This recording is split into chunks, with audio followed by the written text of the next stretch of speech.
It started with silence, dense, sharp, and heavy. The kind of silence that only exists in a courtroom just before the truth explodes. Judge Greg Mathis leaned forward, his gavel resting in his hand, eyes locked on Jasmine Crockett. Everyone in the courtroom thought they knew how this was going to end.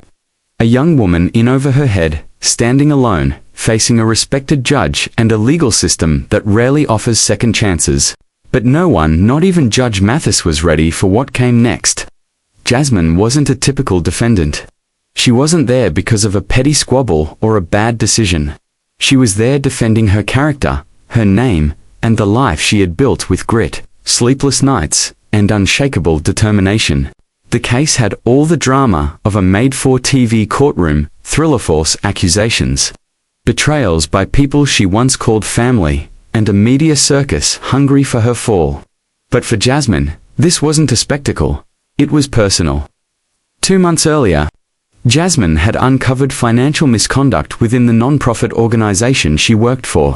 When she reported it, she was swiftly terminated and accused of being the very thief she was trying to expose.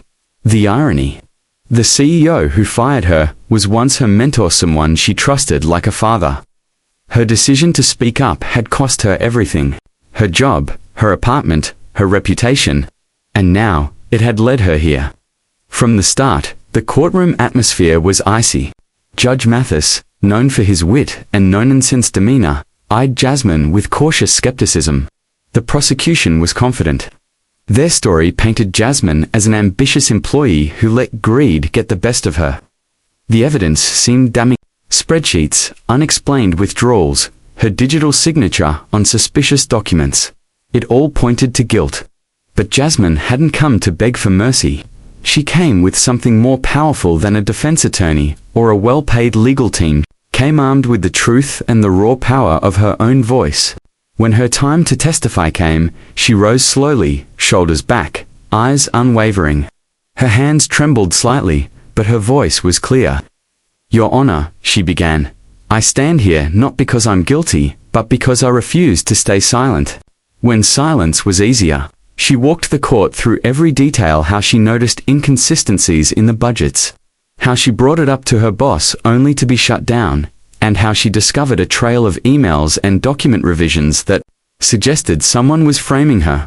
She had even saved copies of the original files on a USB drive, a last-minute instinct that now stood as her strongest evidence. The courtroom shifted. People leaned in. The prosecutor frowned. Judge Mathis raised an eyebrow. "Miss Crockett," he said, cutting into her testimony, "are you implying that someone in your organization fabricated this entire situation to protect themselves?" Jasmine didn't flinch. "I'm not implying, Your Honor. I'm proving it." She handed over the USB.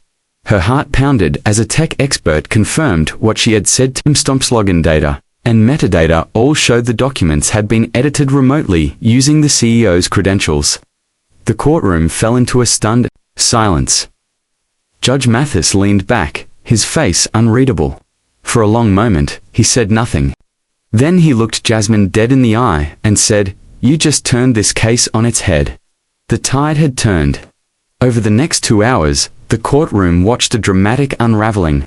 Witnesses called by the prosecution suddenly hesitated, one even admitting under oath that he had been pressured to lie. The CEO's own assistant broke down, confessing that Jasmine had always warned them of the corruption, but no one listened. When the judge finally struck the gavel, his voice was quieter, more measured. "Case dismissed. Miss Crockett, you've shown a level of integrity, courage, and clarity that this courtroom doesn't see often. I misjudged you." The room erupted not in noise, but in a collective sigh, relief, respect, redemption.